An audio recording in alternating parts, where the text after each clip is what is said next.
We welcome you to another live edition of the Sports Box, brought to you by our friends at CrowdPlay. Download the free CrowdPlay app today and use the box at sign up for 10 points.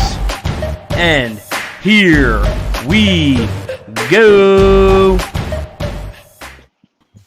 Good morning. Good morning. Welcome to Sunday NFL preview for Week 16 on the Sports Box. I am Brian Attard, joined by this motley crew on this Sunday morning. Brandon Gazzara, Tony Quigley. Yo, Tone. Good morning, Kent. How are you? Good morning. Good morning. Only a couple of these left. For the regular season, that's right. This is this week and next week, and then we're on to the postseason. We got to this point. We haven't missed any games in the NFL. I think if we kind of thought that coming into week one that we'd get to this point and there would not have been a game missed given the situation that we're in, I think we all would have said that's probably not going to happen, but here we are. This is probably your fantasy championship week, so bring those questions in. We're happy to help there. And we'll be breaking down all the games, including the ones that we saw Friday and Saturday leading into this week, brought to you by our friends over at CrowdPlay. Check the guys out. Apple App Store, Google Play, free app to download, can win cash and prizes. Use code THEBOX at sign up, get 10 free points. Guys, I want to start with the Christmas Day massacre in Nolans. I think Alvin Kamara just scored again.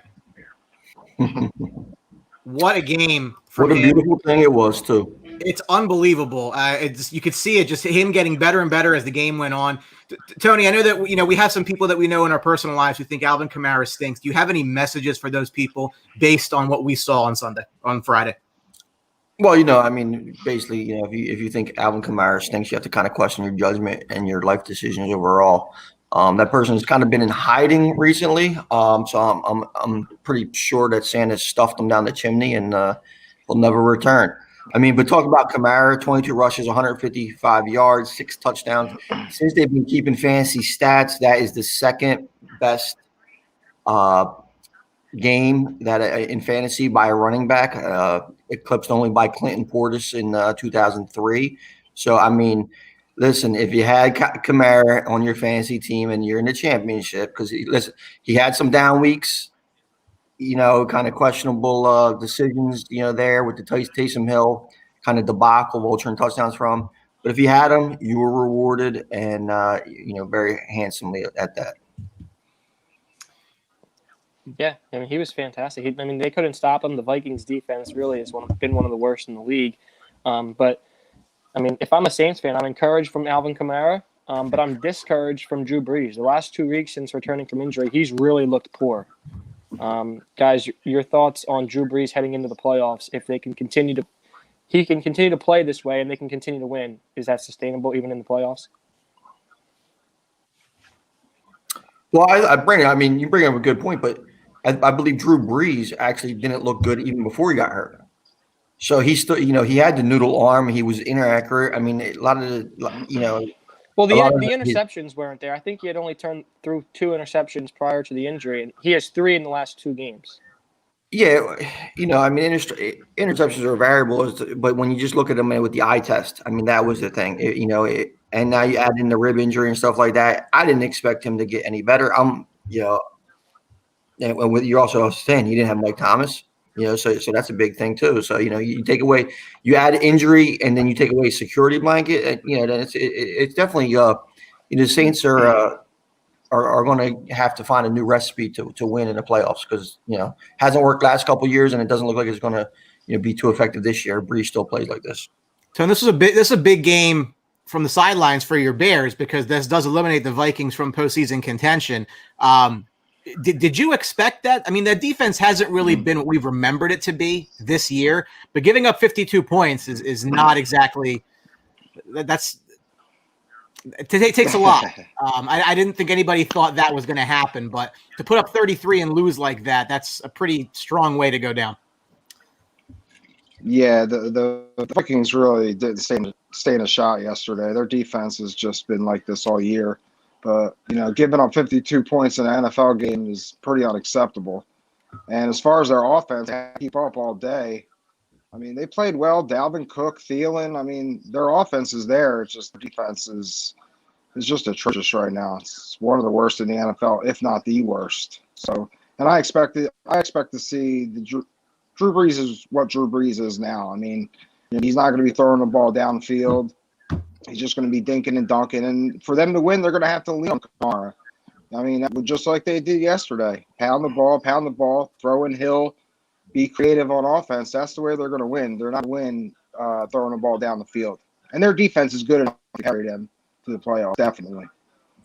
Henry Zimenoff, active poster and Outside the Box, join our sports group, over 4,300 members now strong. Could we see New Orleans and Tampa Bay in the NFC title game? I think that depends on the seeding because you probably need some other wild cards to win, assuming Tampa gets the 5. I think that's probably the most likely scenario off the top of my head. I think that's what happened. Well, depending on what happens out west, you would need some lower teams to win to keep that. Well, actually, it depends because if Green Bay gets the 1 seed, it still could happen the other way. It could happen. It just means that someone's got to go into Green Bay and win potentially. I don't know if it's going to happen or not. Yeah. Not a good matchup for Tampa Bay, as we've seen twice. No, but we will get to Tampa Bay as they went into Detroit and just blew the doors off of the Lions. It was 13-0 at the end of the first quarter. It was 34-0 at the half. This is the Bucs' first playoff berth since 2007. And I think the biggest question here, I mean, this was kind of like we kind of all thought Tampa Bay was going to be in the playoffs regardless of, division, wild card. They were clearly in the upper echelon coming in. But the question I think now is expectations for this team in the playoffs. They've looked really good. They've looked really bad. I mean, they've been very much a Jekyll and Hyde team. And it's kind of hard to gauge them because as whatever you want to say, this is Tom Brady. Tom Brady's great in the playoffs. I'm not going to dispute that. But this is not exactly a team that, I mean, again, they haven't made the playoffs since, the year after I graduated college, and I'm 36 now. So, Brandon, you're wearing the TB12 head. Obviously, you went 6 to midnight during the first half of that game, but it's just like what I don't put a whole lot of stock into what you do against the Detroit Lions as to what you're going to be able to do in the NFC playoffs. So just what's your read right now? Well, I mean, yeah, you're certainly not going to be playing the Lions or even the Falcons from the week prior in the playoffs. But, I mean, it was good to see them get off to a fast start if you're a Tampa Bay Buccaneers fan. They really struggled in the beginnings of games, and they got off to a quick start. They scored touchdowns on their first 2 possessions. So if I'm a Bucs fan, that's what I'm taking from that game. But the Lions really have nothing to play for. Almost all of their coaches were not available for yesterday's game. So they went into that game really shorthanded. Matthew Stafford gets hurt early on. But that was a game where Tampa Bay had to just destroy them, and they did. So that would be a good sign. And the fast start, I would say, was a good sign for them. I think they're going to be an 11-5 team getting into the playoffs, and they're the 5th best team probably in the NFC, the 4th or 5th best team, and that's where they're going to be seeded. So, I don't know if they're a Super Bowl team because I don't know if they can beat New Orleans, and they're probably going to have to do that. But we'll see. I don't know if Mike's being facetious here, but they better lose today. I don't care how. They better lose today. I'm rooting the opposite way. They better fucking lose today. I'm telling you right now. I am. This team is really pissing me off. I'm over this whole thing. Big game today. Yeah. It's a big game for all the wrong reasons, but we will get to it. Hopefully the Redskins win and just end all of our misery. Well, they play at the same time. The NFL did schedule that. Yeah. So Brady's gone to the playoffs 12 straight years, the longest such streak by any quarterback in the Super Bowl era. Quickly, there was some questions about when he left New England. Was it Bill? Was it Tom? I mean, based on the results we've seen this year, at least, the Pats when I go into the playoffs, Tom Brady is. Just your thoughts there. I mean, is it fair to give a lot of that credit now to Tom, or is it just it's a small sample of them apart? Well, listen, it is a small sample size, but I as far as what they're apart, but when they're together, you had a ton of a ton of time to examine what their partnership, what it was, and at the end of the day, no matter how good a coach is, the players have to perform on the field, and no quarterback in history has performed better than Tom Brady throughout his career. It was a perfect scenario with their game plan and his abilities. I was talking to somebody last night. We were talking about all these quarterbacks. Kyler Murray was running around in the field, Lamar Jackson, these guys. But one of the most underrated things that people really discount about guys like Tom Brady, Peyton Manning, Joe Montana, decision making. Making the right decision on the football field and making the right pass and making the right read. That is so. It's something like is underrated. Everybody can sit there and watch Josh Allen throw a football 75 yards down the field, with a flick of the wrist or whatever. But when you make the right decisions, that's when you become a better quarterback. And no quarterback in history has made better decisions than Tom Brady. So this is Brady. Give Belichick some credit, even though he sucked in Cleveland. But you know what? When he had the right quarterback and the right marriage, and the Patriot way is really a solid philosophy out there. But it's not looking too good when you don't have Tom Brady. So we'll see how it bodes well to the future. But I've always been on the Tom over Bill side. But you bring up an interesting point there is the fit is so important because, I mean, I don't think it's a controversial statement to say that he's not the most talented quarterback of his era. But the results are the results, and you can't dispute the results. But to be fair, I think Aaron Rodgers has more talent. I think Peyton Manning definitely had more talent, but the results were never there. And the question then becomes, okay, well, we always talk about these guys ending up in the wrong places. I mean, Tom ended up in the exact perfect spot, and he did everything with it. So, again, it's not always so much how good you are at the game. It's everything that's around you. And in his case, it was coaching, but he's taken this team to the playoffs. It wasn't there last year. He has more touchdowns than any other Buccaneer in history, beating Jameis's 33 from a year ago. So, if you're a Bucs fan, who we don't have our resident Bucs fan today, who actually wasn't even in love with this move when it happened for reasons I don't seem to understand. You can't be mad at any of this. And, I think the only thing we can question is, were they aggressive enough in adding pieces around him? Because I still say there was no reason for them to keep the number one pick. They should have been all in this year. And I maintain that. For the secondary help. And I think we've seen that a few times rear its ugly head. But Brad, going back to your point about talent, that's why I'm saying I think there's a little disconnect where people really underrate. This talent isn't just your physical attributes. You're saying Aaron Rodgers and even Jamarcus Russell are more physically talented. When you just go on measurable scale than Tom Brady, and you could say that by probably 90%. But talent also comes between the ears, and we can't discount that. True. But and hard work. No one outworks Tom Brady. No, that's true. That's one thing. The preparation is second to none. So Tampa Bay's going to the playoffs, first time in a while for them, and the Lions stink. I don't know what you do with Detroit. I don't know what you do. That's just poor Matt Stafford. It has to be time to move off Stafford and kind of start that thing over. With what though, Brandon? They really have no young pieces to build around. I mean, if you want to, it's not very effective. No foundation. Running back. I mean, that's the problem. I mean, they drafted a cornerback, right? Jeff Okudah got rid of Darius Slay. So great, you have a cornerback, but you can't stop the run, and the rest of the secondary can't stop the pass. So they're in a bad situation, and that's what happens when you have somebody like Matt Patricia on your staff. Hey, Matt Patricia was the coach for one of the greatest defensive plays in Super Bowl history. Cut him some slack. Tony, you brought up Kyler Murray, and I think that when you start talking about teams are disappointing, players are disappointing, I think you really have to look at Arizona. Look, they no longer control their playoff destiny now, which is music to the ears of Bears fans. A 20-12 loss against the 49ers. Bears fans are happy. Look at Ant smile. Listen, but that's a game you have to win. You can't do what they did in that game. And this was a team that started off very hot, and here's where they ended up. And now they actually need the Bears to lose to the Jaguars, which I don't think is going to happen. But I was on this train to start the year. You know, I thought they could be a playoff team, especially with the expanded wild card field, especially in a division where it was going to be a little bit tough.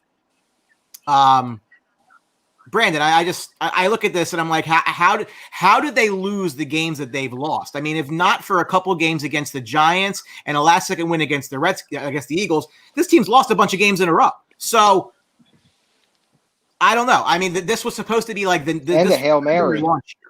The Hail Mary against the Bills, yeah. To me, it's. I mean, Tony mentioned Tom Brady's decision making. How about Cliff Kingsbury's poor decision making?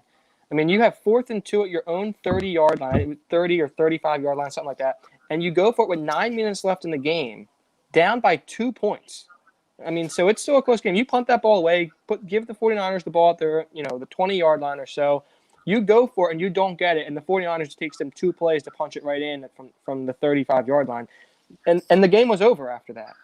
The Cardinals were not able to recover. To me, it's really it's been Cliff Kingsbury's inability to manage the game, which is something that we saw in the following game after that with the Raiders and Dolphins, which we'll get into. But to me, it's just been Cliff's inability to manage games. And Kyler Murray, we mentioned, I mean, we've seen all the memes. He's small.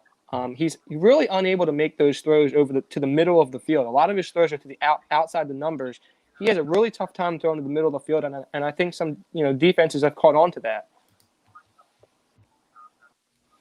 Well, Brandon, I think you hit the nail on the head more as far as the ineffectiveness of Kyler Murray and the poor decision making than what Cliff Kingsbury is going to do, because there's always been questions about whether he was even a qualified coach. If you can't win at Texas Tech, now you have to wrap the job at Arizona with Patrick Mahomes. Yeah. And so when you're looking at the problem with Kyler Murray is, I think we're seeing him. I'm not going to say exposed a little bit because he still has a ton of talent, but when you really break down the film and his decision making, it's been bad in recent weeks. He's just not developing, which he's still a young quarterback, and that last night was a game of complete how he was exposed. I mean, the interception in the end zone was just horrible. I mean, he's missing throws. He's not making the correct throws, holding the ball a little bit wrong. I mean, they did a good job, the 49ers line, putting pressure on him. But for a guy with that much running ability, he needs to maybe utilize that a little bit more to kind of – and that might be the offensive scheme too, and not, doing the runs, designed to take some of that pressure off. But I think this loss falls square on the shoulders and the very tiny shoulders of Kyler Murray. I'm going to play the other side and talk about the Niners here. Thank them, first of all, for winning. I mean, Shanahan's an unbelievable coach. I mean, this team is just all crazy banged up. Guys running the ball, Wilson Jr. I mean, just watching the Niners, it's like he clearly outcoached Kingsbury last night. And the Niners played harder, and I just think the game, and I have been impressed with the Cardinals all year. I think their offensive line is weak. I think their defense is very suspect. They got 1 or 2 playmakers on there.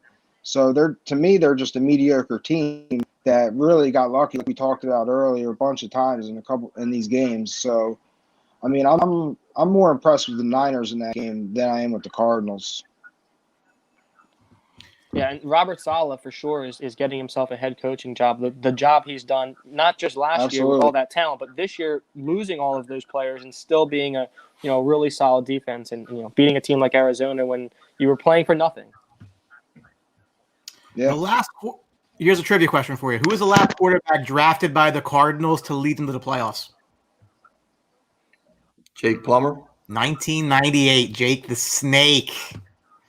Cardinals defense has 11 games with 3+ sacks this year. That's tied for the most for them. So the defense has been playing a little bit better.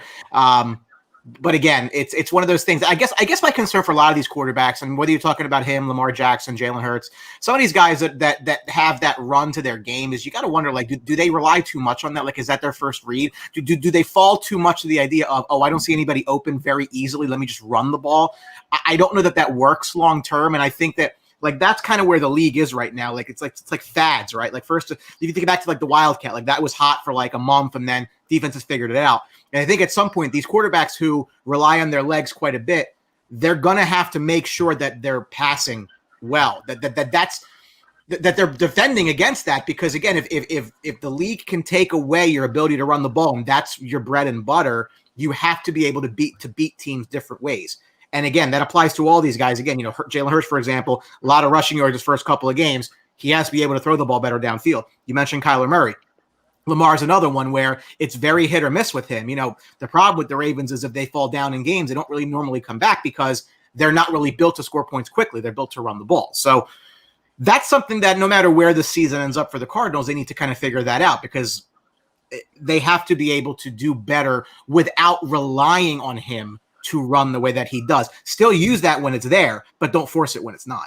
But his runs are not really coming like Lamar's runs are more designed, and it's a run first heavy offense. This is a throw it around the field offense that he's in. And what I see with him more as far as running is he's getting very skittish in the pocket, He needs to watch some tape about Drew Brees, about trying to just shift in the pocket to create passing lanes. Because as soon as his first read isn't there, he gets the happy feet. And I think I don't know if a couple of tough hits kind of woke him up for that or something like that. But that's the regression that we're saying. He needs more pocket poise, and then maybe throw in some design runs and not just scramble when all hell breaks loose. So we'll see where that ends up for Arizona, but now they need some help. A team that we definitely know is not going to be in the postseason is the Las Vegas Raiders. They were eliminated from playoff contention with just a brutal loss last night, and a great game against the Miami Dolphins, 26-25. They played for magic, baby. They played for the field goal. It came back to haunt them as they did lose right at the end. We're going to talk about this next, but I want to start here with the Raiders. There's always been speculation that Derek Carr is not long for that team, that they're going to move off of him, that Gruden's not a fan. I don't know how much of that's just internet speculation versus reality, but based on what we know, do we think that Derek Carr is under center in September? I don't even know what his contract looks like in particular, but I don't think Derek Carr is really the issue, or the offense really necessarily at all. I think the issue with the Raiders is their inability to stop anybody. John Gruden, if you watched his press conference at all last night, he's saying Derek Carr did enough to win, and we didn't win because we couldn't get a stop. And that's kind of been the theme with the Raiders the last 4 or 5 weeks, is they just can't stop anyone. So Derek Carr has 2 years left on his deal. If they cut him, they're going to save 19.6 against the cap. It is going to be a 2.5 dead. Year after is nothing. So they can walk away from him for 2.5 dead in 1 year. So you cut Derek Carr, and what do you do? That's the question. Listen, Derek Carr had a good game last night against a very tough defense. I think Carr is a solid player. He's 70% completion percentage the last 2 years. Listen, it's just John Gruden being John Gruden and wanting to be meddlesome and being his way. He won a Super Bowl with Tony Dungy's team, and he hasn't won shit since. Basically, that's literally the bottom line. He blew Marcus Mariota when he was in the booth, and it coming out of and he's always looking for the next best thing. This team offensively, Derek Carr is making Nelson Aguilar a factor, Darren Waller a factor. When you talk about guys who don't really have much offensive weaponry, you had to hear, the entire Philadelphia fan base complain about Nelson Aguilar, and he's going out there and putting up $115 against a solid defense. Xavier Howard, let's give Derek Carr some credit for getting the ball to the right place. They run the ball well. And there's no one to be blamed for this loss besides John Gruden and his idiotic decision. If you get the ball underneath a minute and you have a chance to go up by 6 and give them, what would you rather do? Would you rather have that makes me sick. He ain't dropping many. But listen, what would you rather do? Would you rather be up by 7 or up by 6 or whatever it was, with 40 seconds left, or up by 2 with 20 seconds left? I mean, force the other team to score because you have Fitzmagic on the other end. Who the hell? Listen, the guy threw up one of the biggest ducks while getting hit, and it lands into former Eagle Mac Hollins' hand. So the Hollins versus Aguilar show. Exactly, but these guys were the problem, But so if they scored a touchdown, none of that happens, and you win the game. And I'm sure Josh Jacob fantasy owners would be a little bit happier because he had a solid game, but he didn't get in the end zone. Brandon, your read on the Dolphins. This is. Go Dan. No, I lost thought now. Brandon, Miami, your thoughts on this team? And they keep changing quarterbacks. That's not really a recipe for success in most cases. Yeah, I don't really get it because if you're trying to develop Tua, you want to see him in these late game situations. I mean, it was a close game. It was only a one-score game. So, I mean, I get why you go to Fitzpatrick because he's a gunslinger and he's just going to take those chances down the field that maybe Tua won't take because, he's more conservative with the ball.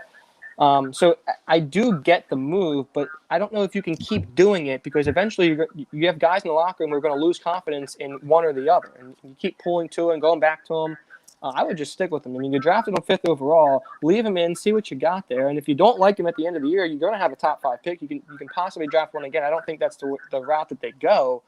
But I think you got to let Tua continue to play in these games when you're losing. I mean, that's what you want to see out of your franchise quarterback. Can he overcome this when he's not maybe playing particularly great through 3 quarters? Can he, figure out a way to score late and win? And they're not giving him the chance to do that.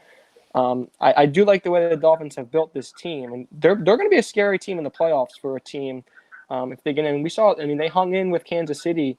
I think they lost by 6, I believe, and that was a good game. I think they can give some teams some problems, but I think they need to figure out the quarterback situation because I just don't think you can keep going back and forth. They figured it out though. I mean, I think what they're doing is great because I think Fitzpatrick is the perfect guy to have in there when Tua wasn't really struggling, but something he was doing was holding the ball too long and he wasn't pushing the ball downfield. Yep. Now, mind you, Devontae Parker was out of the game. And a lot of the Fitzpatrick numbers were aided by that huge Hail Mary to Mac Hollins, and he had Gaskin for a 59-yard screen play. Yeah. So, I mean, his inflators were way up, so it wasn't like he came in there and he just has that little bit of magic. And I think Tua has a great head on his shoulders, and they understand the situation. And what Brian Flores is doing there is you have to understand you're in a position to make the playoffs with this team, and I think that's what their goal is. And with that defense, you owe it to them trying to mix it up a little bit. This is no way going to detract from Tua, and I think it help the Dolphins out immediately. I mean, could Tua have been in there throwing up that Hail Mary, get hit in the face with a 15-yard? Possibly, but listen, it's Fitzmagic, baby. Yeah. No, for sure. I mean, he definitely gives you a better chance it's crazy. in that game, in that moment, to make that throw. Yeah, it's like the Dolphins totally switch philosophies when the quarterbacks come in. It's more like dink and dunk when Tua, play hard defense, keep the game close, keep the score low. Then Fitzmagic comes in and it's up tempo, run and gun. I think it's cool how when they switch up their game on you, and that hurts us because they don't practice that for the week. Those plays coming in that Fitzmagic's running. I look at this year and say, like, what were really your expectations for Miami anyway? So, like, I don't necessarily look at it and say, oh, like, they need to, be overly concerned about going to Tua, going out of Tua. I mean, again, the kid's, it's his first year. Nobody thought that a team with the 5th overall pick in the draft was going to, all of a sudden, really, they're very much ahead of schedule, in my opinion. The fact that they're winning these games mostly on defense, really without a ton of offensive playmakers, and having this kind of question mark at quarterback, I think speaks to how good the defense has been. And for all the talk that we have about, the Belichick coaching tree is a disaster, here's one where it's not, at least from what we've seen. So to be fair, I agree with you. Like Brandon, they've done a nice job in building the defense. And if you just let this kid marinate and get better around him, I just think that that's fine in a division which should be led by a couple different teams the next couple of years, and it's been the last 20. So I wouldn't rush to judgment on Tua's long term based on what you've seen in these spots, because it's just so early in his career to make that determination. And maybe not that the spot's too big for him, but he just has to get used to playing. It's not as if again, it's not as if he's surrounded by this bevy of offensive talent either. So to be fair, so. And they're going to have a top 6 or 7 pick because if they have the Texans pick and they can draft a wide receiver. Devontae Smith, who played with Tua at Alabama, I think is potentially a fit there. So we started this discussion with Derek Carr. For sure. When you look around the league again, there's 2 more games. When you look around the league right now, look at the teams that we think are going to have a different guy under center than have this week. The obvious is Dallas, because it's not going to be Andy Dalton no matter what happens, right? So either way, whether it's Dak Prescott or whether it's somebody else because the cap doesn't work, it's not going to be Andy Dalton. That I'm pretty confident about. Brandon, Jalen Hurts. Yeah, he'll be the starter next year because I do think they're gonna trade Wentz. Whatever they have to do to make that happen, but. I think Detroit will have a different quarterback, and the easy one for me is Jacksonville. Jacksonville got the biggest gift in the history of the NFL last week when the Jets beat the Rams, which if I'm a Jets fan, maybe I don't even know what I'm doing to myself, but I would not be very happy. The Jaguars, they got Trevor Lawrence, and that's a team that this kid's potentially the best prospect we've seen. Andrew Luck, Peyton Manning, John Elway, can't miss guys, and this kid is a can't miss talent. Jacksonville, they do have some weapons there with Chark and James Robinson, who's been a revelation, undrafted player. This week if you have him in fantasy. What's that? I said, who's out this week if you have him in fantasy? Make sure. Yeah, don't you think that's kind of weird that they're not playing him? Well, right when they get the number 1 pick. You get hurt. I mean, what are you going to do? I think he said he was able to, he could play, but I think they're holding him out. I thought that's what I. But to me, the most intriguing one is Jacksonville with Trevor Lawrence. That's also been a hot spot for Jim. Brian, the list is actually pretty long. It is. It actually is compared to a year ago when we really didn't think there was that many. The NFL. Well, if you're talking about this week, let's see. Giants will have a different quarterback because Danny Dimes will be starting. The Bengals will have a different quarterback with Burrow. Jacksonville, possibly Atlanta. It'd be interesting to see what happens with him.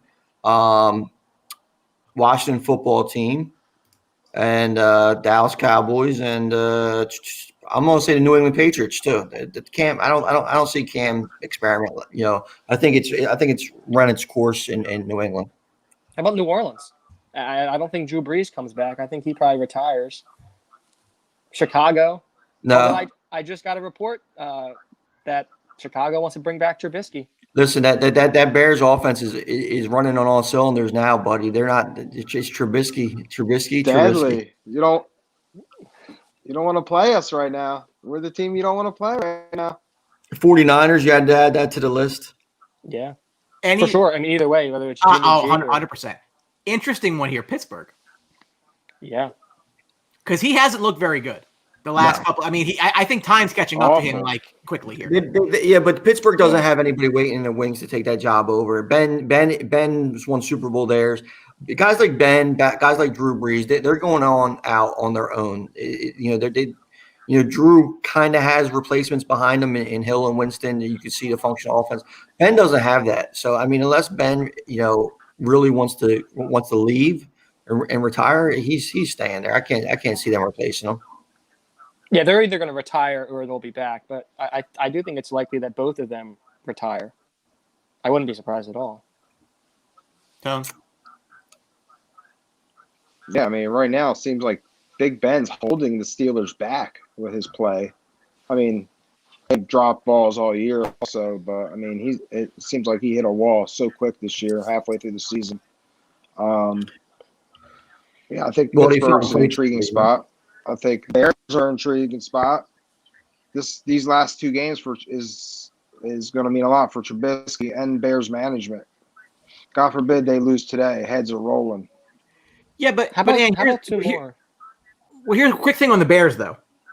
This success could be long-term disastrous because if you keep these guys, the coach and the GM that have created this environment, on top of the fact that here's another tease of Trubisky, which we've seen in the past in small samples, and then he remembers he's Mitch Trubisky, and then it goes away. Like, they could be setting themselves up for – they could have had this very clean break at the end of this year. Yeah. Got rid of the GM, got rid of the coach, made a move at quarterback, and now it seems like that doesn't seem at all likely in all three cases, especially if they get in the playoffs. Well, yeah. I mean, if anything, this looks worse for the coach, in my opinion. I mean, he was calling the plays. He gave up the play calls. Now, I mean, they're running the ball. The success of Montgomery. I mean, things are going on, and it's because Nagy stepped aside. So, I mean, and Mitch is progressing. They're running the plays he wants to play. He's comfortable. I mean, things are it's going to be a tough decision. Like I said, if they somehow get in the playoffs and maybe get a win, I mean, he's staying. But if he closes out the season playing like the old Mitch, I mean, it's going to be a tough decision in the offseason. Because what do you pay him? How much? I mean, for a mediocre how much do you got to pay this guy? Over $100 million? That's when the market's going to be asking for him, probably. Do they have a fifth-year option for him? They declined it. See, that would be nice if they were able to pick that up. I think he's on it. No, this is year 4, isn't it? Yeah, but they declined the fifth-year option. Yeah. Yeah. It would be nice if they had that option now instead of having to pay him. You're probably going to pay him for only the multiple Bears years. can screw something like that up. But how about Denver? Oh, it's all screwed up. I was going to bring up Denver, yeah. Denver and Indianapolis, Denver. 2 teams, I think. Phillip Rivers, he's looked good, but he's not very mobile. And there could be I think there's a ceiling there with Phillip Rivers in Indianapolis. And Denver with Drew Lock, who's I think some people thought would take a step forward. Really haven't seen it at all. He's been a little bit of an immature disaster there. I think that's a team.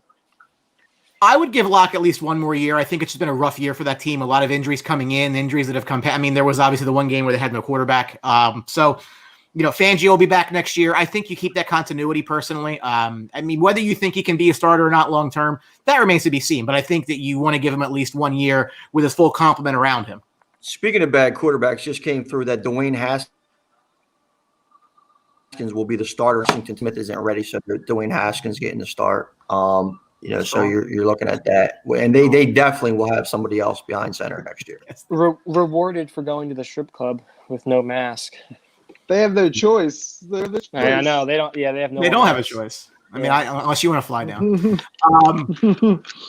We'll kick this off with a really interesting game, talking about teams that have positional problems due to COVID. The 10-4 Browns visit the 1-13 Jets. They're laying 6.5. The over/under is 44.5. Cleveland is without their top 4 receivers due to COVID tests, this is going to be interesting to see how this game plays out. They do make the playoffs with a win and a Baltimore loss or an Indianapolis loss. So this seems to me like a very good rushing team is probably just going to run the football a lot. I don't think this is really that much of a surprise. And honestly, as weird as this sounds, they're probably the one team in football that doesn't really need their receivers that much. Because, again, they run the ball exceptionally well. They've got a very deep set of tight ends, which they're going to use tremendously, I think, today in the short and intermediate term game. It does put a cap on the downfield, but Baker hasn't really been doing that, right? So it's weird, but I don't think it matters that much on top of the fact that they're playing the Jets. Yeah, I mean, they're playing the Jets, and they have Kareem Hunt, who they're able to use in the receiving game as well. So they have the tight ends with Hooper and Njoku and Kareem Hunt, and you still have Nick Chubb, and they're going to rely on those 4 guys a ton. And they're playing the Jets, so I don't think there's much beyond that, even with the injury. Shout out to Rams fans. Yeah, I mean, what's wrong with the Jets? They've scored first in 8-9 straight games. I don't know. Yeah. This smells like a Cleveland disaster to me today. You know what? I like the way you're thinking, Mees, because people are all up in arms about, hey, they're losing 4 wide receivers, and how good they were. That's to be seen. But here's the thing too: Jedrick Willis is out, and Wyatt Teller's out. And Wyatt Teller might be one of the best offensive linemen in the NFL, top 5 this year. So now you got a team where you got to run the ball. You got inexperienced with receivers, and now you got your top 2 offensive linemen out. Quentin Williams might have a big day and might make Baker Mayfield life a living hell. So they can't establish the run because the Jets have been solid against the run too. I'll take the Jets. Give me the Mhm. points. Their defensive line is good.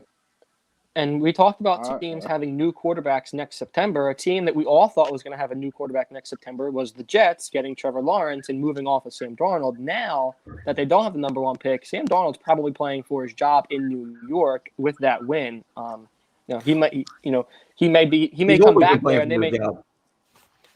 But I think if they had the number one pick, I don't think it's too difficult to say we'd rather go with take Lawrence, who's the sure thing, than keep Darnold. But now that you're at number 2, what's the difference between Darnold and Fields, and Darnold and drafting at number 2 or trading down and adding more picks and really building up that team with a new coach? So I think for Darnold, it was a big win last week for sure. Well, I mean, Darnold's been hearing these rumors about Trevor Lawrence all year. So I mean, he's been out there trying to play for his job. So nothing's changed for him and these guys out there that are trying to play. I think the difference between Sam Darnold and Justin Fields is going to be what offensive mind you have coming into the. Do you want a guy like Justin Fields that is dual threat quarterback more so than Darnold? And if that fits your offensive scheme better, then that may be the direction you want to go in. But if it's somebody who's looking for a more run control game or whatever it is, they might be happy with Darnold. Here's an interesting thought I actually thought of this morning. With the Eagles looking to move on from Wentz, some connections to Joe Douglas, could you see the Jets just trading down from 2 to whatever the Eagles pick is? Let's just say it's 9 for argument's sake, right? Like 2 for Wentz and 9, and then figure something else out with Darnold. No, why would you want to? If you have Darnold already, why would you want to then pay a quarterback $34 million? Well, the cap is not their issue at all. I know, but you're not paying Darnold anything. If I'm the Jets, I would rather just keep Darnold, and if I'm not gonna draft a quarterback, keep Darnold, and if you move down, get more picks and build around him with a new coach, than trading for a more expensive quarterback who you don't even know it either. Like either way, you have a guy that you either have to rebuild regardless. You're paying more for a downgrade at the position. Doesn't make sense to me, because at this point right now, I don't even think Darnold's the problem. I think Darnold's a good quarterback. I think he needs a better coach. It's the coach and just some talent around him. I think the play for the Jets is just collect some picks here and build around Darnold. I agree with that. Flip Darnold on the Cleveland Browns. How good are the Cleveland Browns?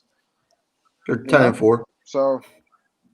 But the fear that you have is, again, as I've said a lot, coaches want to win and lose with their guys. You're going to bring in a new regime here at head coach, obviously. So does the guy you bring in, does he want to coach Sam Darnold? Yeah.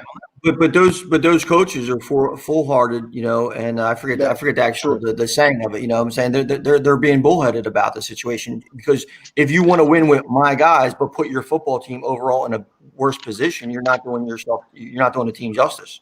So if you're going to make the smart football play and the smart football decision for the greater team to improve, no matter what it's whose guys, I'm saying, like, you're going to die. You don't want to die on your own sword just for the sake of being stubborn. The other New York team, 5-9 Giants hosting at the 9-5 Baltimore Ravens. Ravens laying an even 10, over-unders 44. Baltimore's plus 116-point differential is the second best in the NFL. It's not a must-win for the Ravens, but it's kind of a must-win for the Ravens if they intend to stay in this playoff hunt, being that the teams ahead of them are all at 10 wins. And this is a game that, frankly, you should be winning anyway. Lamar Jackson has 100-plus passer rating in 3 straight games. It was an 0 for the previous 6. They're on pace to be the first team to average 170 rushing yards per game in 2 straight seasons since the 83-85 Bears. So that's their bread and butter. The question here is, the Giants' defense has been better, especially as of late. Remember, they went into Seattle and got a win there, which cost a lot of people their fantasy survivor years. Not me, thankfully, Tony. Well, that's because you don't listen to Hess. Right. So, again, Baltimore coming off that win last week against Jacksonville and the win in Cleveland. I mean, they're on a roll here. I don't think there's any way they don't win this one for the simple fact that they absolutely have to. Like, your back is against the wall. For a team that was supposed to be 13-3, 14-2, that's not going to happen for them. Outside shot at the division, but highly unlikely. Your thoughts here, quick? Well. Listen, the Giants win in Seattle was 3 weeks ago. That's way in the past. The team hasn't been competitive in the last 2 weeks. They ran out Daniel Jones last week, and they shouldn't. The guy couldn't move, and it was, and they shouldn't have put him out there. I don't know if he re-aggravated it even more, but from the first snap of the game, he didn't look completely healthy. They weren't competitive. And now they're running into a Baltimore Ravens team that must win.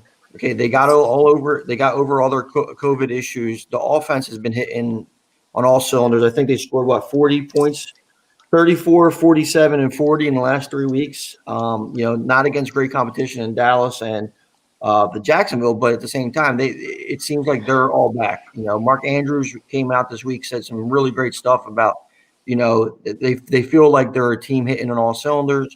And I think they just run literally right through the Giants because they're not going to be able to keep up with them. Must-win game. Giants have been that team that's been covering all season, too, for the most part until the last couple of weeks. I think this is it. I'll take the Ravens. I'll lay the 10 because I just think it's over for the Giants. Yeah, I think the Ravens are really clicking at the right time.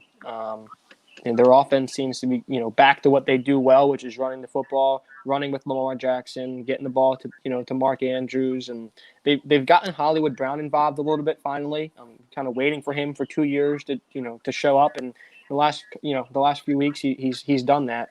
I think the Ravens are going to be a tough out in the playoffs. I do like them in this game to beat up the Giants, who I just don't think can score points with Colt McCoy, because as we mentioned, Daniel Jones is out, right? Yeah. Yeah, and with no Daniel Jones, no Saquon Barkley, as they haven't had most of the year, I just don't think the Giants can score. Yeah, swallow the points today. I can't see the Giants keeping up with the Ravens offensively with McCoy. Yeah, Ravens all day today. This is a must-win. All their games are must-wins right now for the Ravens.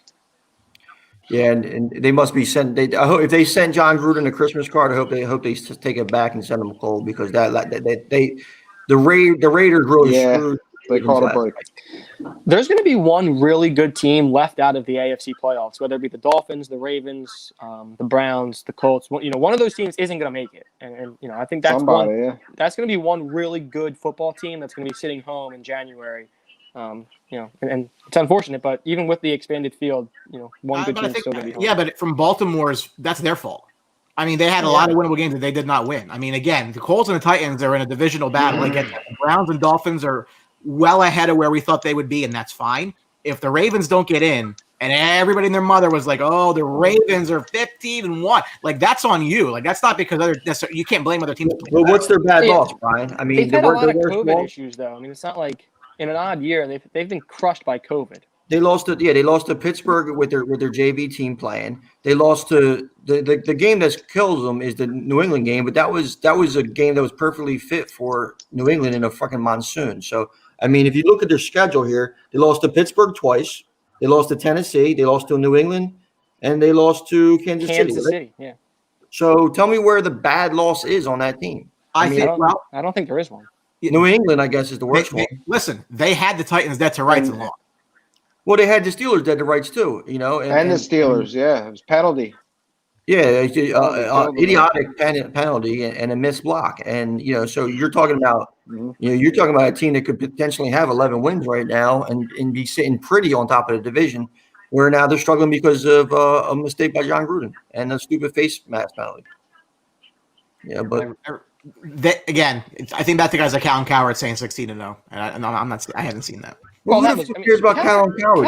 As a general rule, Cowherd says that about one team every single year, and that team always disappoints. He said that about New England, I believe, in 2017. 2 years ago, I think he said that about Kansas City.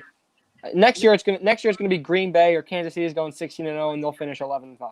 And you'll be quoting Stephen A. Smith next too, Brian. I don't quote Stephen A. Smith. A game with more implications to the Miami Dolphins than anybody else. The Cincinnati Bengals 3-10-1 visiting the 4-10 Houston Texans, who are laying 7.5. Over under 44.5. As Brandon reminded us The Miami Dolphins own the Texans' first-round pick in this upcoming draft, which means they are very much Bengals fans today. Deshaun Watson, 110.6 passer rating this year. That's the highest in NFL history by a quarterback with a sub-500 record, meaning that he ain't the problem. You didn't need me to tell you that with that statistic. There are a lot of problems in Houston, but it's definitely not him.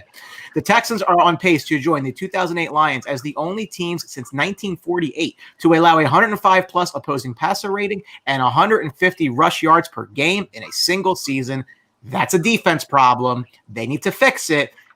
They don't have a first-round pick with which to do so. So, Tone, what do you do if you're Houston? You go out there, you play mediocre to bad football, like you've been doing all season. Deshaun Watson's going to be running around with the chicken without his head, and you go out there and you beat the Bengals. I mean, that's pretty much the only thing that they're really resolved to do. I like Brandon Cook prop bet of over 60.5 receiving yards. So I think that's going to be his lone weapon today. The other prop bet I like in this game is Gio Bernard over 62.5 combined yards. I think he has a big game against a very suspect Texans defense. But when you're looking at it from the perspective of the Texans or the Bengals, I mean, these guys are going to go out there and try to showcase what they could do and play hard. But I think at the end of the day, Texans win. I wouldn't lay the 7.5, to anything related to the Texans, but the Texans win probably by a four-point game, and I like the over in this game. I think defense is going to be optional, so I'll take over 44.5. I do have a fantasy question for you guys. I have Kareem Hunt, and I also have Brandon Cooks possible flex options in a championship. Kareem Hunt, obviously, against the Jets. We already talked about that. Brandon Cooks against the Bengals in a good matchup. Where would you guys lean? Who's the quarterback you're facing? What's that? What quarterback are you facing? Kyler Murray. Who? The team I'm playing against has Kyler Murray, who played yesterday. So what are your odds to win the game? What's that? What are your odds to win the game? How do you feel? I'm currently projected to lose because I played against Mike Evans, who had 40. And I only had Fournette, so I only got the 15 there. So you're saying you need the higher ceiling? I mean, that's tough because I do like Cooks today, but Hunt might if it's touchdown dependent, I would probably lean Hunt because I think he does do, especially PPR because they will be using him a lot as a receiver. So I think Hunt has a bigger ceiling. I would go with Hunt. So I have Adams. Yeah, Hunt's going to get some. Really been my horses. Hunt's going to get touches. So I'm really just looking for like 15. If I can get 15 from the flex, I'd be happy. I would go with Hunt because I think he's guaranteed to get about 5 catches and 50 yards. That's what I have in. Yeah, I think it's. I think they're going to end up around the same anyway. So I think he might be splitting hairs. Yeah, but Hunt might be able to see Hunt. They use at the end of the games too as a closer as well. So they might take Chubb out a little bit and I like Hunt because I think he has a better chance to score just due to opportunity. And Cooks doesn't really score that much. That's kind of been his thing. He doesn't. Hunt's going to get almost. He's going to get almost 20 touches today, either rushing or receiving. Yeah. He's going to get at least 20 touches. So I would go with Hunt. 6 to 12. Hunt. Dolphins fans very heavy on the Bengals today. The Chicago Bears 7-7. They once were 5-1, but they're getting there. 7-7 visiting the 1-13 Jaguars, laying 8.5. Over under is 46.5. Chicago is 1 win back of Arizona for that third wild card. Jacksonville has lost a sweet 13 straight games. They end up with Trevor Lawrence. They're not going to care. They have scored 28.3 points per game with Mitch as the starter this season. That is the most by a Bear starting quarterback in the Super Bowl era with at least 7 starts. If you had that in your predictions, God bless you. I don't think anybody else did. There have only been 2 teams since the merger that have lost 6 straight games in a year and made the playoffs. Chicago lost 6 straight from week 7 to week 13. Tone, this is your team.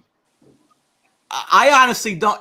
This is I don't know what to make of this team because I don't know if you want them to win because of the long-term ramifications. I don't know if you want that. It's very weird right now. Yeah, I don't.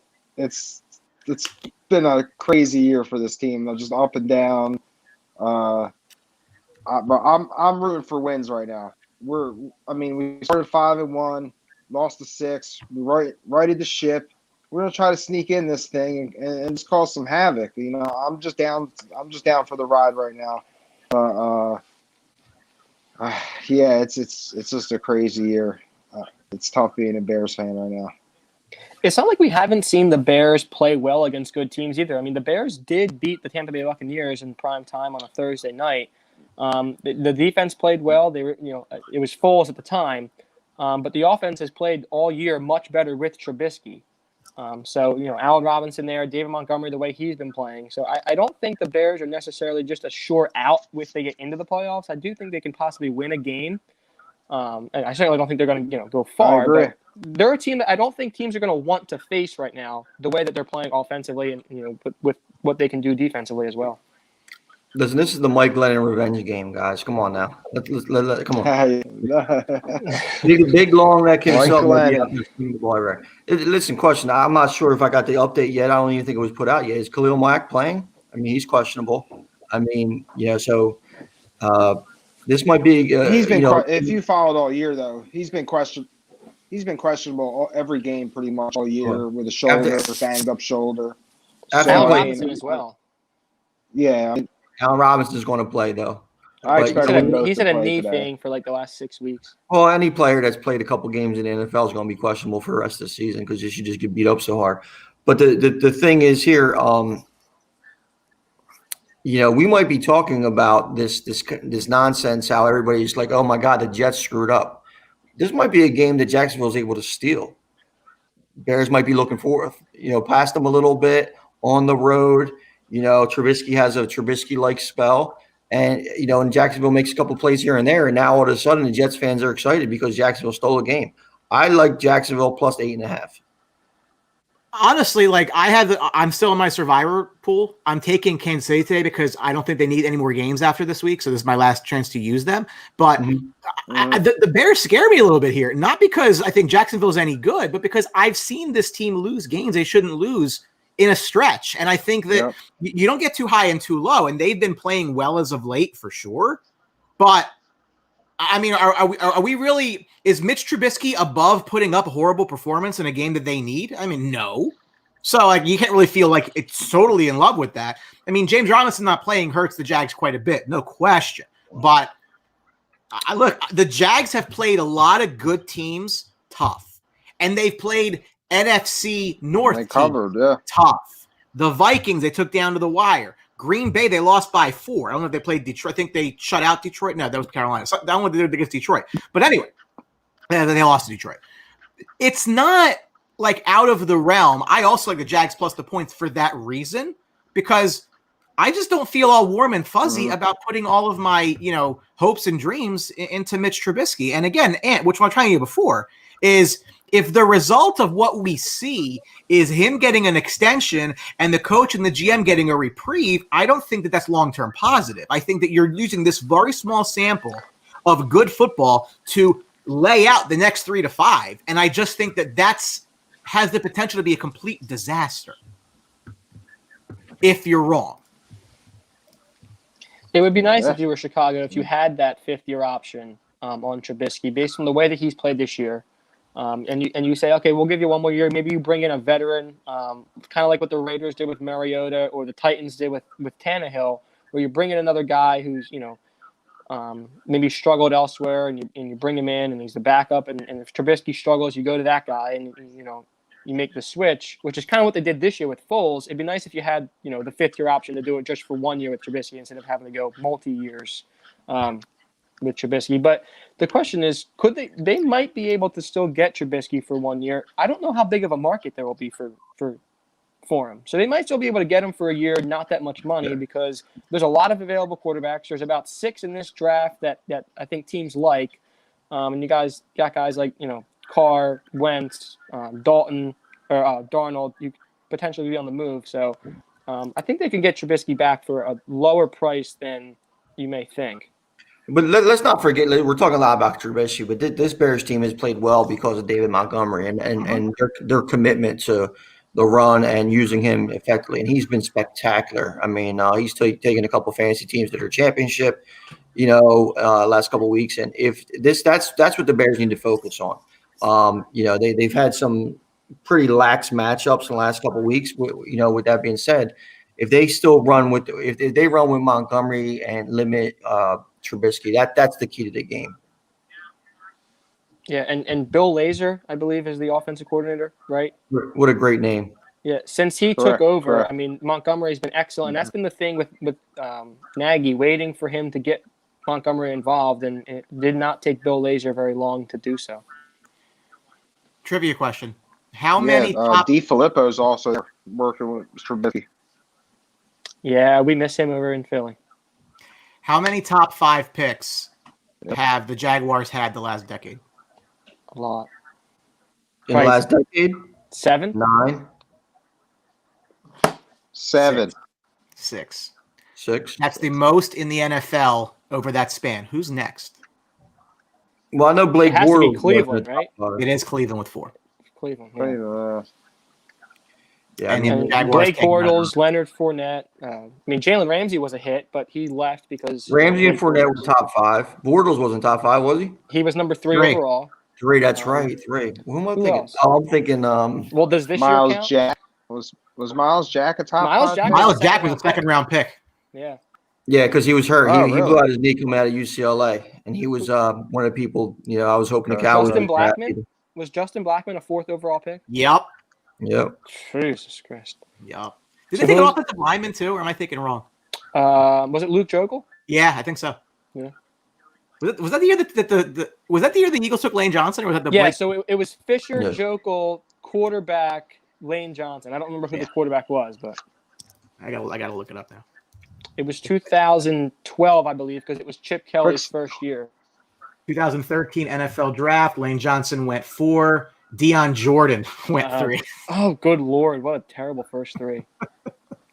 Some drafts are not very good. I'll take Jacksonville with the points just because I don't want to I don't want to believe in Mitch Trubisky. I just don't want to. I don't feel good about it. Quick stat I saw: Matt Nagy's like 1-9-1 against the spread as a road favored. So that justifies your plus 8.5 right there today. Hey, I Was like Allen that. Robinson- I like that stat. Does Allen Robinson score today?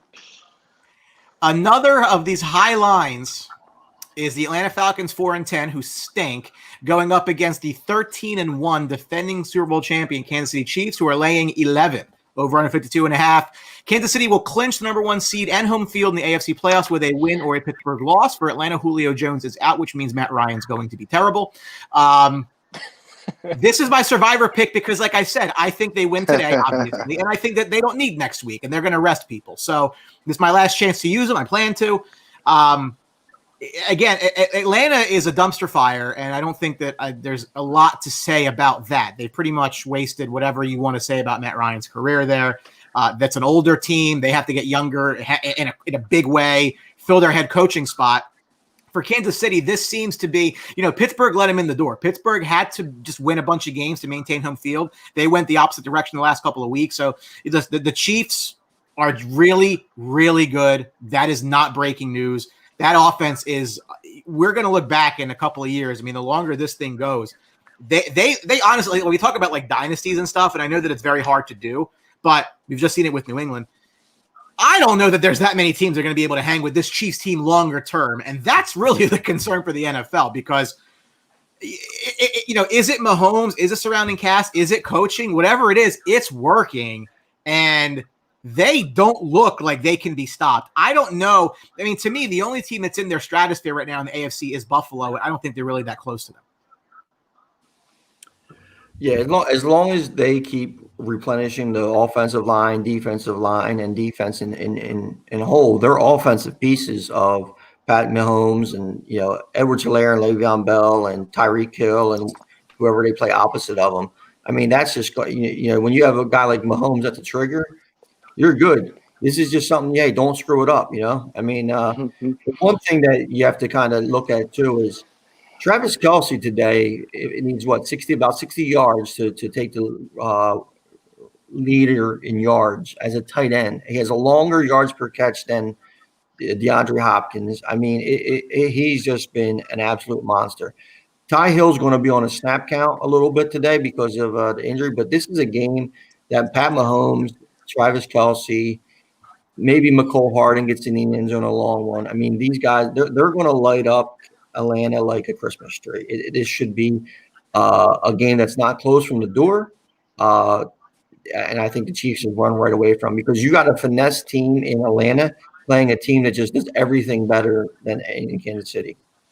So Kansas City big, start all your Chiefs, enjoy all the victory. They break the cover streak today, Cone, minus 11. They cover 11. They definitely cover 11. They haven't covered in 6 weeks, 5 weeks. I was going to say they haven't covered in 6 straight. Yeah. But when you look at it, though, I mean, this Atlanta team is just one of them teams where they're just done. I mean, they're starting Ito Smith. They shut down Todd Gurley. I mean, they have no business being on the football field with them. And two, Kansas City in those 6 games, they played some really, really good teams. I mean, they played Tampa Bay, Miami. Sure. I mean, Oakland or Vegas was a team that they've struggled against, and they played the Raiders. So they've been playing some high-end competition, and they've still won these games. And even in games where Mahomes has not looked good, like the Miami game, for example, but they still find ways to win because they just have so much more talent. This is a game where they just have more talent across the board. I mean, Atlanta stinks. And even if they're down by 17.5, they probably still have a good chance to win it. And KC is a very public team too. So when they're playing against a team like a New Orleans or anything like that, the line, it tends to get a little bit inflated. And I think that the Atlanta being a little close with Tampa Bay last week, and the Chargers, and I mean but that's divisional games. That's divisional games at home. So when you're looking at that comparison, once they go to KC, I think I would be confident in KC laying 14. Yeah, I don't see how. I mean, look, everything we know. Atlanta, first off, not very good on the road, right? Not even counting the fact that this is the Kansas City Chiefs. I mean, they look terrible. They just do. Like I don't. There's nothing to really feel good. They don't run the ball well at all. So anything you want to try to run the ball to keep that ball out of Mahomes' hand, that's not going to work. The Falcons have lost 4 of their last 5 games. They won 3 of the last 4. And to your point, Anthony, the Chiefs have won 6 straight games by 6 or fewer points. That's the longest streak in NFL history to win close games like that. So whether it's a high scoring game, whether it's a tight game, they'll find ways to beat you. And I think that for their offense, which again they've been winning games, but Mahomes has not been himself the last couple of games. This has all the feels of a get right game because that defense is bad. And I think it's their last real one before the playoffs, because I think when they win today, they got nothing else to play for. There's really no need to play next week against the Chargers, and then you get the bye after that. So very similar to when KC played the Jets, when they did the offense wasn't looking very KC like, quote unquote, and then they played the Jets and Mahomes just goes ape shit. Everybody goes ape shit. But best bet of the day, I like Travis Kelce over 80 yards. I see it. That'd be good for my fantasy championship. But Atlanta has not been good since they lost Kyle Shanahan after that Super Bowl season. And I know we talked about how good Shanahan's been, even with all the injuries this year and last year. So, I mean, clearly Kyle Shanahan makes a big difference. Richard says, "I know the Bills can beat KC, no doubt." Well, I think that's the fan in you talking about. There has to be a little bit of doubt, but this much. This much. It's not out of the realm of possibility. They're the closest team in the AFC. I don't think anybody else has even a prayer. I'm being nice. I really don't. They can, but their defense hasn't really been. I think they have a chance. I think Indianapolis has a chance because they can run the football and keep Mahomes off the field, and that defense is really good.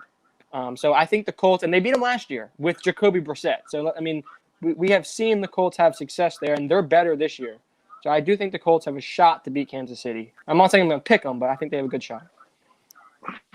Yeah, it's tough to go to Kansas City and play football, and they're allowed to have some fans there. One of the rare teams, so it means something. Yeah, that place is loud all the time. The game of the early afternoon, clearly. The 10-4 Indianapolis Colts at the 11-3 Pittsburgh Steelers. Colts are laying a half a point. I will tell you this line has moved. Last night when I was doing this prep, it was Steelers -2. So the money's coming in. The money is coming in on the Colts. Over under 43. Pittsburgh has lost 3 straight after starting 11-0. They would clinch the AFC North with a win or a Cleveland loss. Indianapolis clinches the playoffs with a win and a Baltimore loss. No team, NFL history, has lost 4 regular season games in a row after starting 11-0. Pittsburgh has lost 3 straight. The smart money or the late arriving money seems to think that it bodes well for the Colts. Look, I don't know if Washington broke the Steelers. I can forgive the Bills loss. I can't forgive last week, and they are bottoming out at the worst possible time if you're a Steelers fan. I don't know what you make of this team, but I think and we've said for weeks, like, that's a hollow 11-0. I haven't really beaten anybody. Like, you can say, wow, that's a signature win. But you win the games, you play on your schedule. They've looked pretty bad. I mean, last week, there's no excuse for that. None. I disagree with the theory that the Steelers didn't beat anyone. I mean, they beat the Browns. Didn't they blow the doors off the Browns twice? I mean, they beat the Ravens twice. They only beat the Browns once.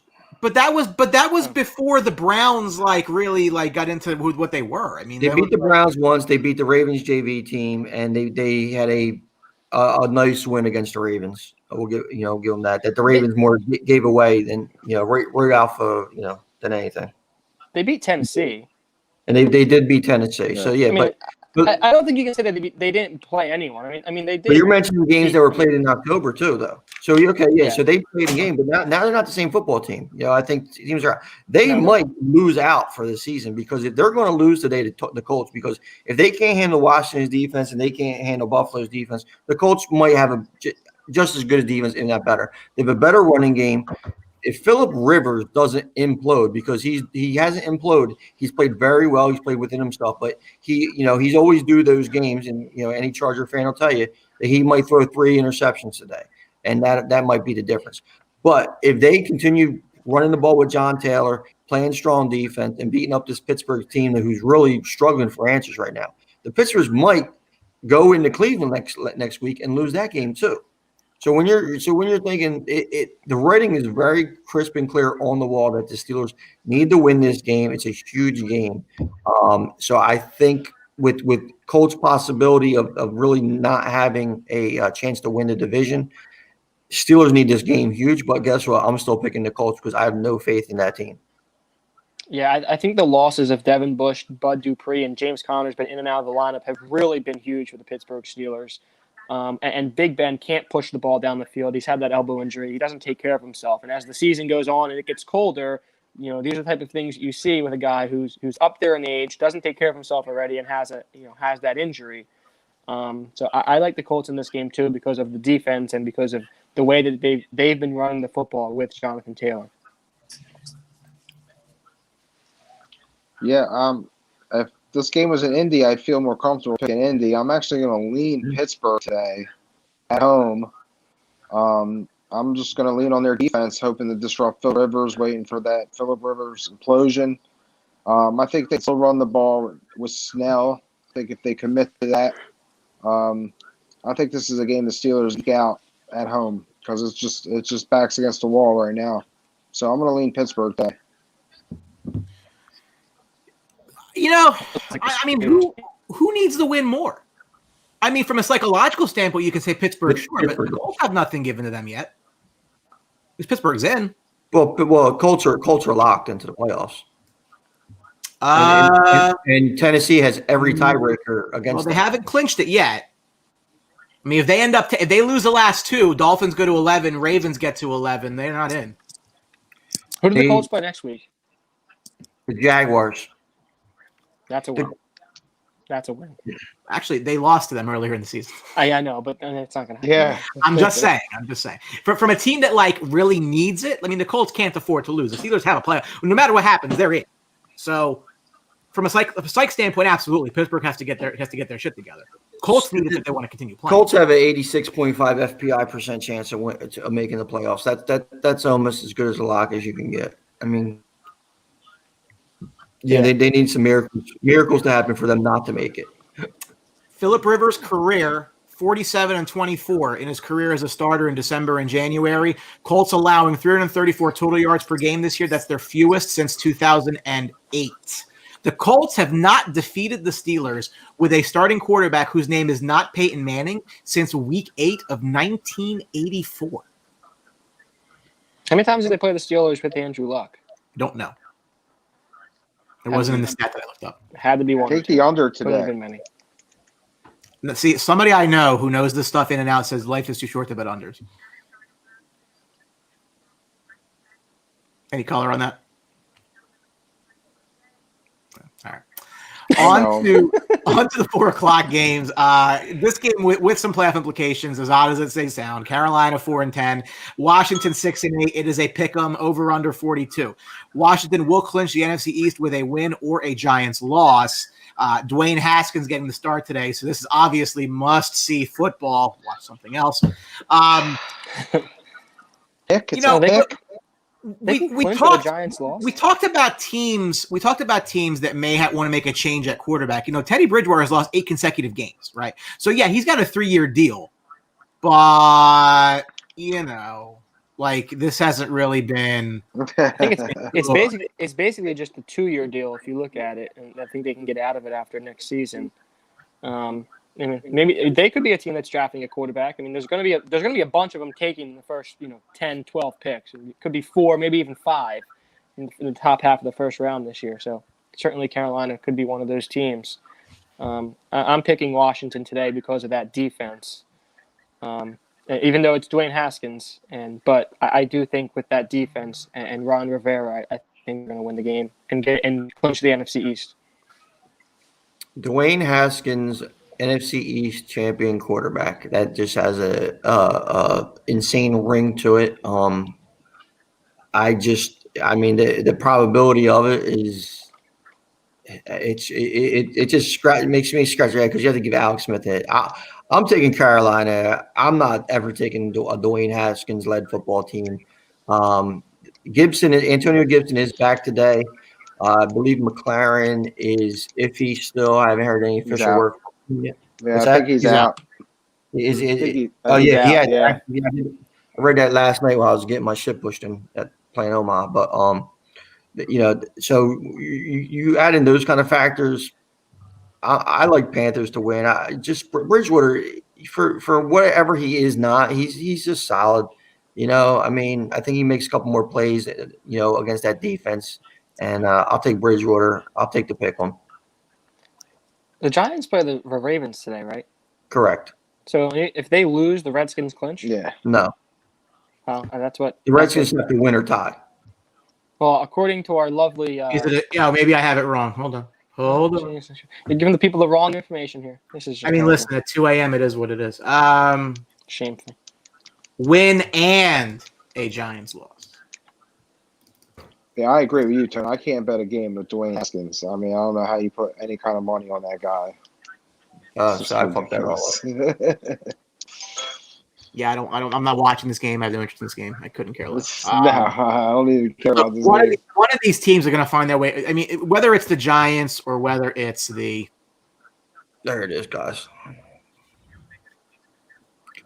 So they have a 73%. Giants win or loss. Panthers tie. It's just amazing.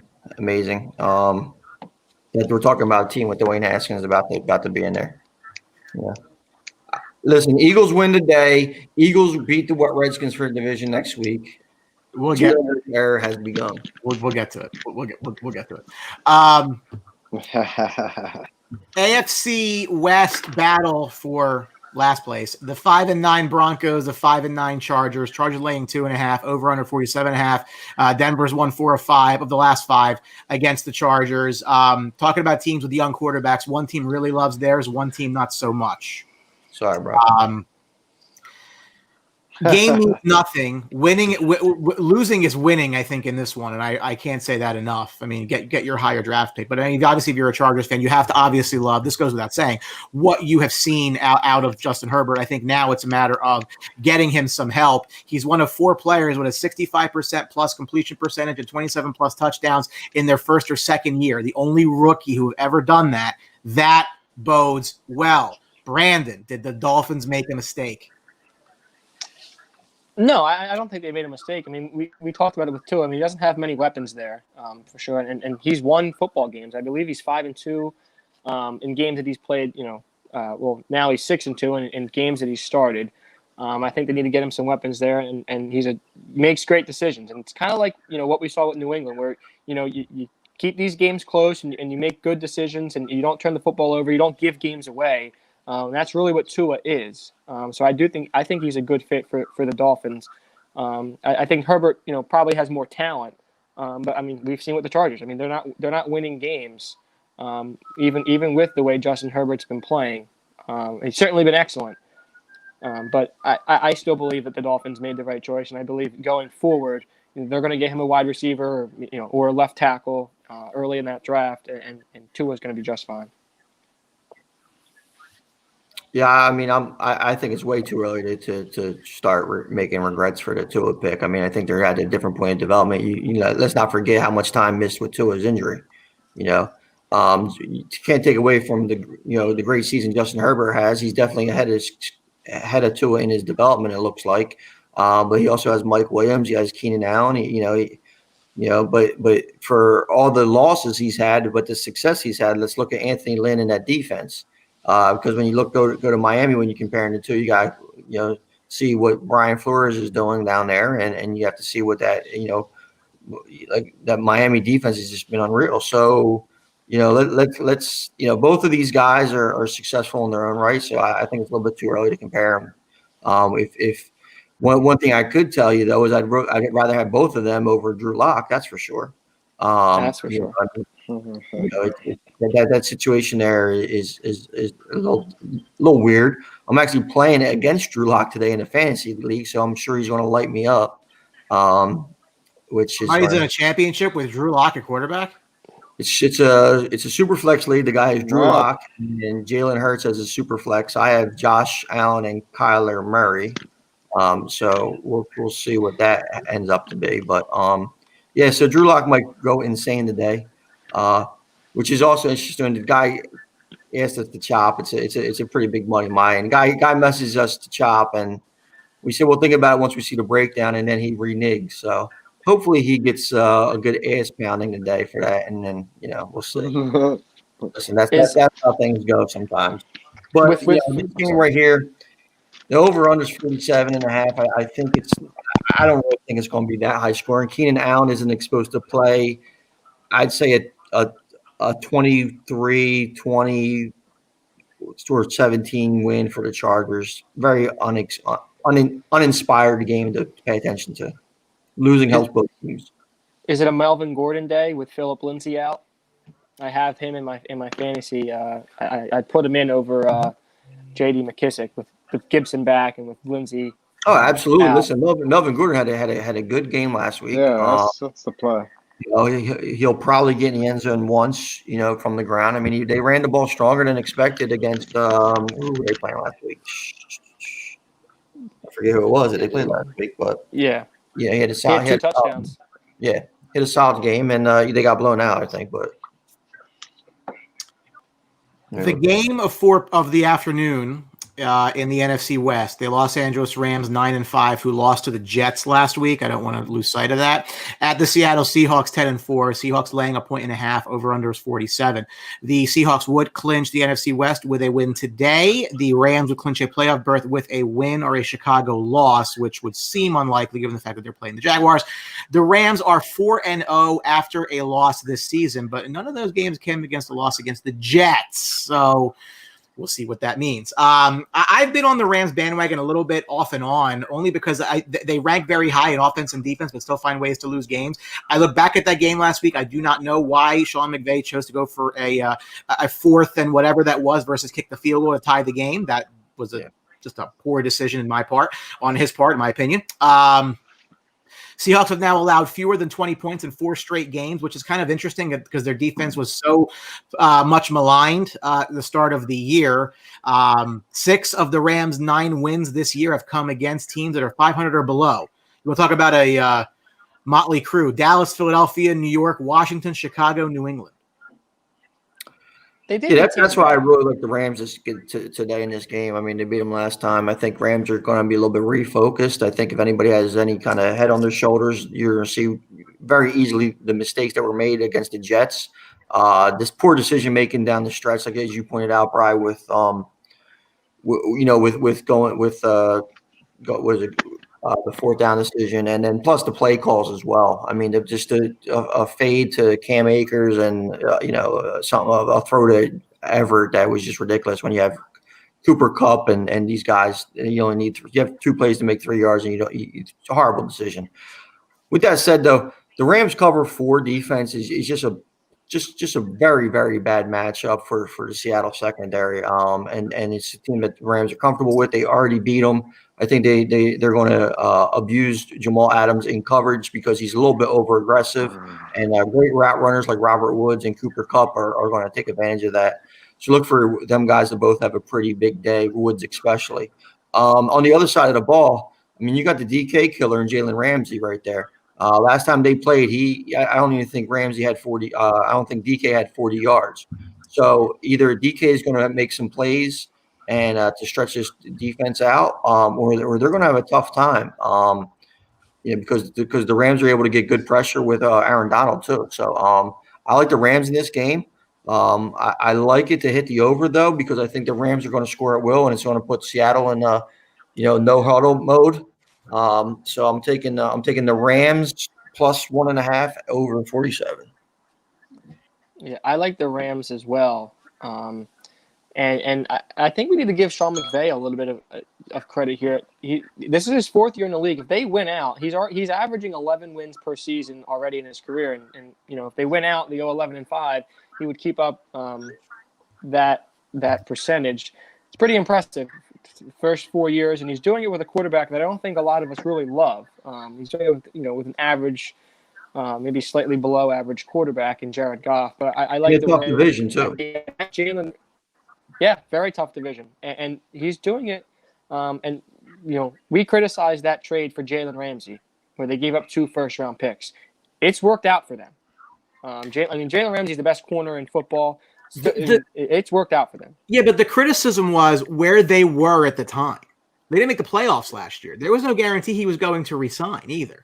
The difference is, like last year when Ramsey was on the block, there were a lot of teams who you could say that makes sense. The shock value was he went to a team in the Rams that went all in and didn't even get in. They went in the playoffs when they made that trade. So that's the part to me where I still say they should not have made that deal, because I think they overpaid, and B hasn't even gotten to a playoff game yet. Now, I love the player, don't get me wrong. Big contract now too, but I think they gave up a lot. I'd rather have made that deal for Ramsey than for Adams, though. That's a fact, and they're very similar deals.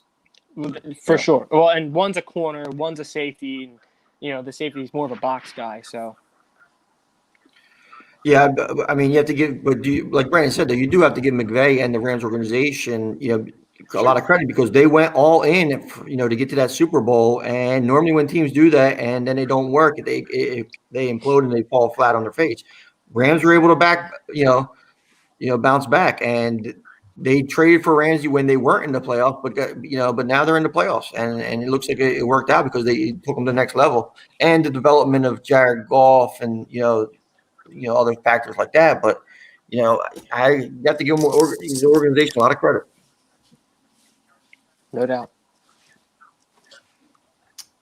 Rams should win today. We'll see.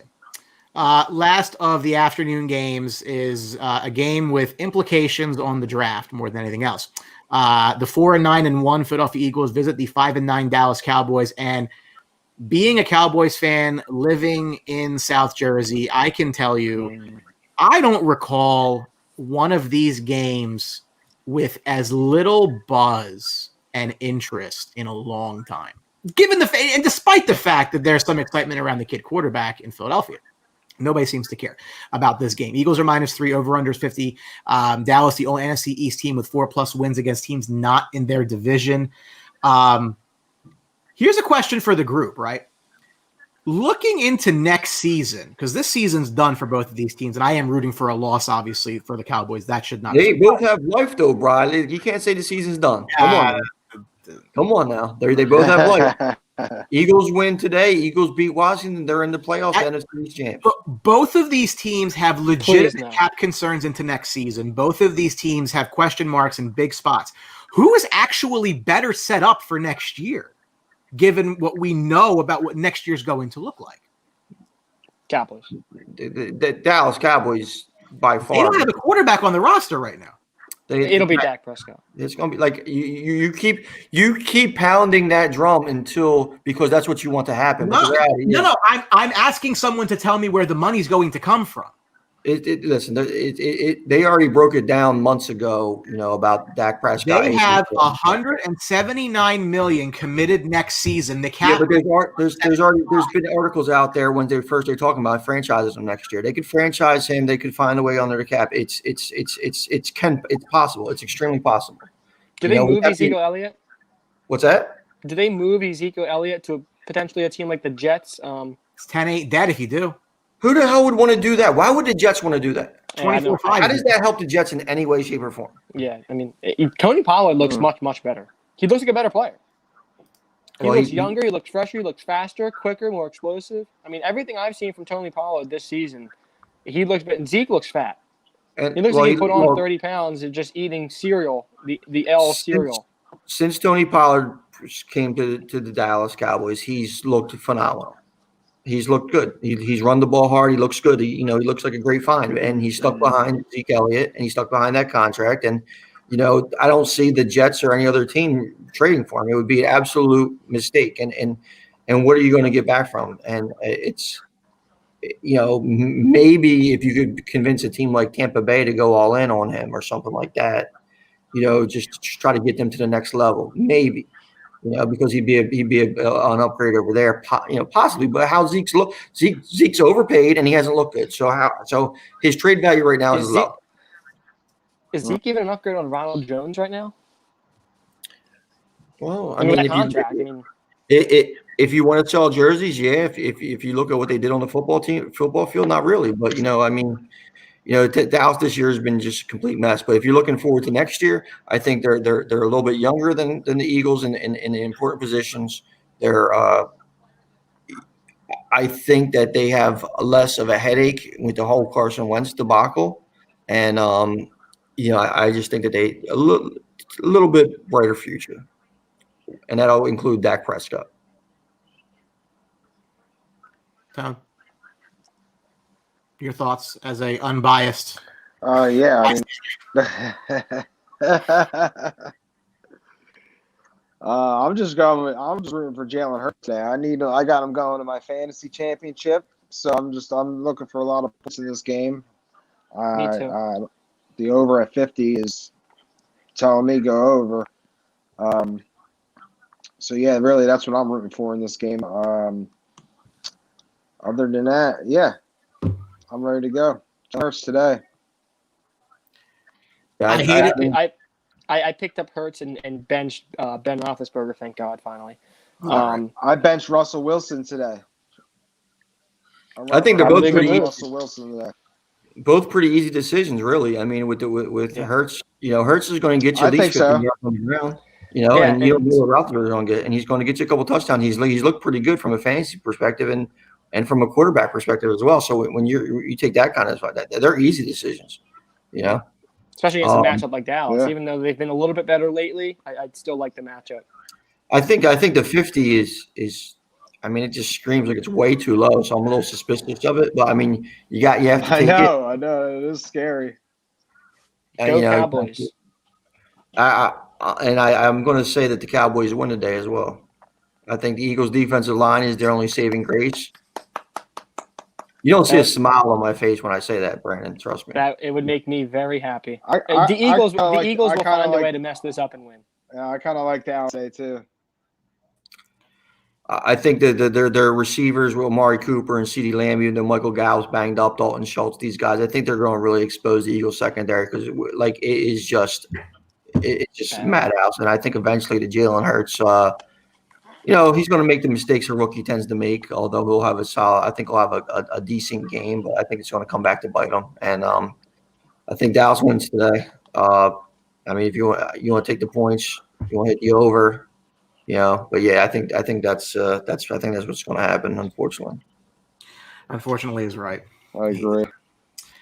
We mentioned there was a game at 1:00, a game at 4. I think obviously the game of the week here is the Tennessee Titans at 10-4 visiting the 11-3 Green Bay Packers. Packers laying 3 in the hook. That goddamn hook. Over under 53.5. Green Bay will take the number 1 seed with a win or a Seattle loss. So we might know that before this game is even played. For Tennessee, they will win the AFC South with a win and an Indianapolis loss. They will make the playoffs with a win or a Baltimore loss. So, again, we may know some of these things prior to the game. I think it's a lot more likely Green Bay's the 1 than we see an Indianapolis loss or even a Baltimore loss, personally. We'll see where that goes. This is a very interesting game. It's the third meeting in NFL history between two teams that are both averaging 30-plus points per game in Week 14 or later. In both of those games, the road team won.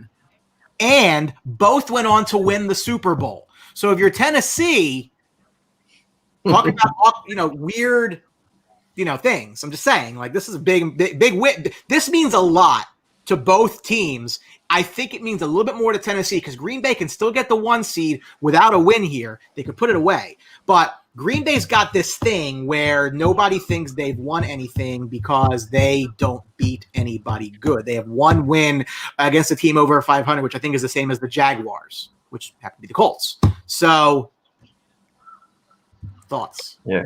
I like the Titans because I like Derrick Henry. If you can run the football against the Green Bay Packers, I'm generally going to lean towards taking you. And the Titans run it better than anyone else in football with Derrick Henry. He's the best back in the NFL right now. And I think that they come out, they run the football. Ryan Tannehill doesn't make mistakes. They use the play action with A.J. Brown and Corey Davis, who's been excellent this year. I like the Titans in this game. I think it's going to be a really good one. But I do think my only concern is if I'm Tennessee is that defense. It's really bad. I mean, which is shocking really for Mike Vrabel. But I still think the Titans are able to keep Aaron Rodgers off the field, run the football, Derrick Henry, play action, and I think they win. Yeah, I think that this team is as good as both teams are, depending on who they beat. The script is very easily written for how these teams win. Green Bay Packers need to throw the ball. They need to exploit that horrible Tennessee secondary, which they're fully capable of doing. So it's going to come down to what team opposes their own will. Because if you look at Green Bay lost, right? They lost 3 games. They got manhandled by Tampa Bay. They got manhandled by Minnesota, and they've got manhandled by Colts. Indianapolis. The Colts ran up, and that's what it is. So if you could, it's going to come down to the team that is going to be able to impose their will on the other team. Tennessee's game plan. Some bad weather as well. Tennessee's game plan is simple, like you say. They want to run the ball. They want to beat them up. They want to use the play action. Aaron Rodgers, bad weather. I mean, let's see, you playing your whole career in Green Bay, it doesn't affect you too often. So when you're looking at that, it's really going to be if Green Bay gets out on a quick lead, see how it affects the game plan for Tennessee. This game might be decided by the opening coin toss of who gets the ball first and who could start getting their game plan in order. So I think it's going to be a really good game, and I like Tennessee to win because every team that's had their similar model has beat them up, beat up Green Bay. So I'll take Tennessee. I'll take Derrick Henry, and I think he has a pretty big game. Do you guys, with the weather concerns, it's supposed to be higher winds, I think some snow. Would you be concerned having Devontae Adams, even with Rodgers' ability to throw the football through the wind?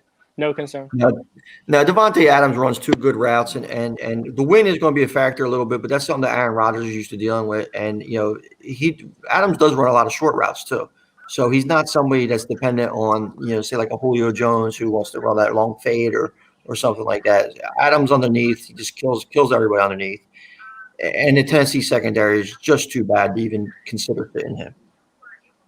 This is Mike Galletta's shining moment to talk about weather, and he's not here. Yeah. Bench your field goal kickers. I've been saying this for weeks. The Titans' Achilles heel is really their third down efficiency. They're not a defense that really gets off the field. And Aaron Rodgers is not a quarterback you really want on the field. So this is going to be a really tough matchup for the Titans, even though I'd really love to see the Titans pound on the Packers. I think it really depends on the third down defense of the Titans. It's really been their struggles this year. So it really depends on that to me. And I'm heavy on both running backs today. I think it's going to be between Henry and Aaron Jones, like both of their props. And Jamal Williams is out today, correct? I believe so. I'm trying. While you're looking that up, so Packers 14-2 at home since 2019. That's including the playoffs. That's the best win percentage in the league over that span. Derrick Henry has 100-plus rushing yards in 9 straight road games. That's the second longest streak in league history since 1970. AR loves the prime time. 5-0 with 16 passing touchdowns and 0 interceptions on prime time this year. Packers one of 3 teams to allow fewer than 30 points each home game this year. The other 2, the Rams and the Steelers. I'm not betting against Aaron Rodgers on prime time. What I will say is it's so hard to buy the hook. I'm telling you right now, anything can happen. You'll feel better about it. Just buy the hook. It's a Monday night game, but it feels more like a coronation here as the Buffalo Bills take their 11-3 record into New England at 6-8, laying 7 over under 46. For Buffalo, they are the AFC East champions. They have not swept New England since 1999 when Josh Allen was 3 years old and Bill Belichick was coaching the defense in New York. This is one of those games where the Bills are walking in there with the Vince McMahon walk because they just took the division away from the Patriots for the first time in forever, and they got to love that. They're just 2-16 at Gillette Stadiums in the Belichick era, which is the third worst record of the NFL of any stadium for any team since 2000, but this is a different Bills team. Look, for the Bills, it's not as if you have that much to play for, but if you want to go show somebody up, this is where you want to do it to a New England team, which will not go to the playoffs this year for the first time in a long time. There's a reason the line is 7. I'll put it that way. I think this is a game New England might actually win because I don't think Buffalo is really playing for much. I guess they can still get the 2 seed, but I don't know in this season how much that really even matters. Coming off of, they just won the division last week. They feel about themselves. And we know New England, they're always trying to win football games. For my criticisms of them this season, this feels like a game where New England comes out, kind of like that Baltimore game, and runs the football and plays their win with, Cam Newton. Don't turn the ball over, pretty much. And this feels like a game to me where New England comes out and wins.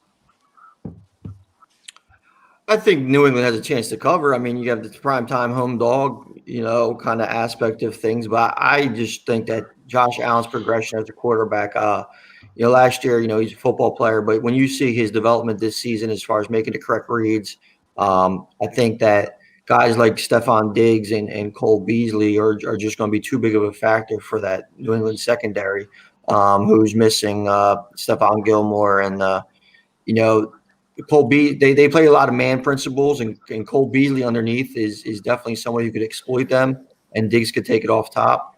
They also are a team that's going to be able to be run on, and if they're effectively able to use Josh Allen in the running game, I think that the Buffalo Bills to win this game, lock up the 2 seed. And I think the 2 seed does matter, Brandon, because, you got to remember when they reseed, you're always playing you're always playing the lowest seed, besides the 1. So, and you want that home field. So they have the tiebreakers with the Steelers.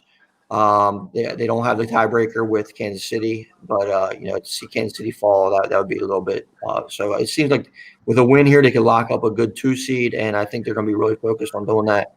Unless Belichick, calls it a monsoon like they did in the Ravens game or something similar to that. I just think that team is is poised to take the division and sweep the Patriots.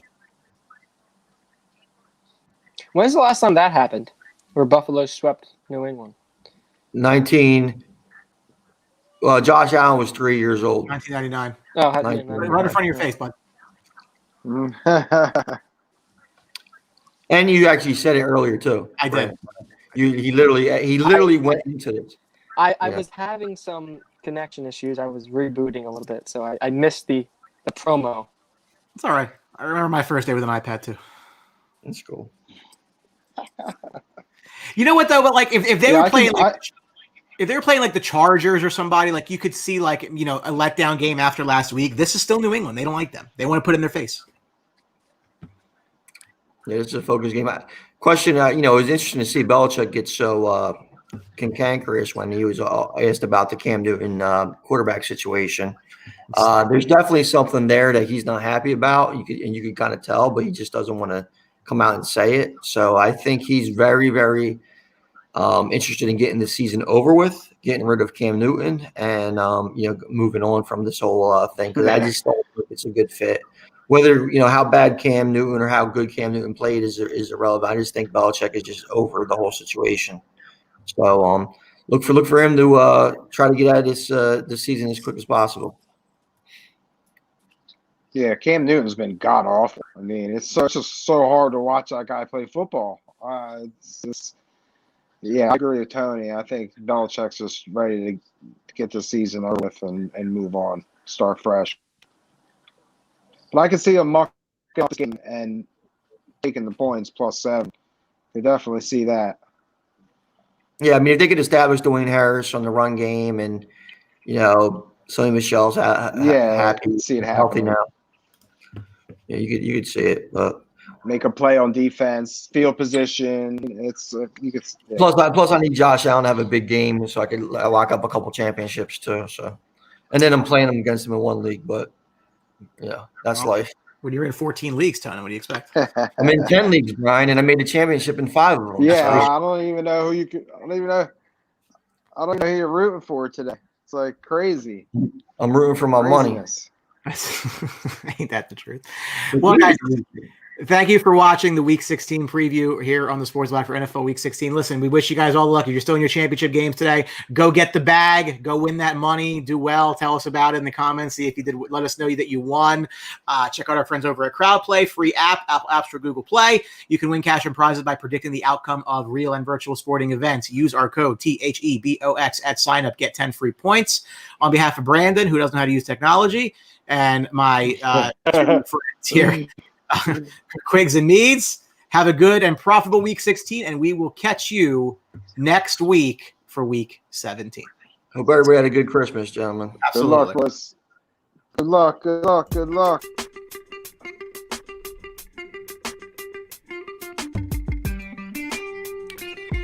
Thank you for watching the Sports Box. Follow us on Facebook at Sports Box Show, Twitter at Sports Box Show, Instagram at The Sports Box Show. Find us on YouTube and join Outside the Box, our Facebook sports discussion group. The Sports Box is brought to you by our friends at CrowdPlay. Download the free CrowdPlay app today and use promo code THEBOX at sign up for 10 points. See you next time.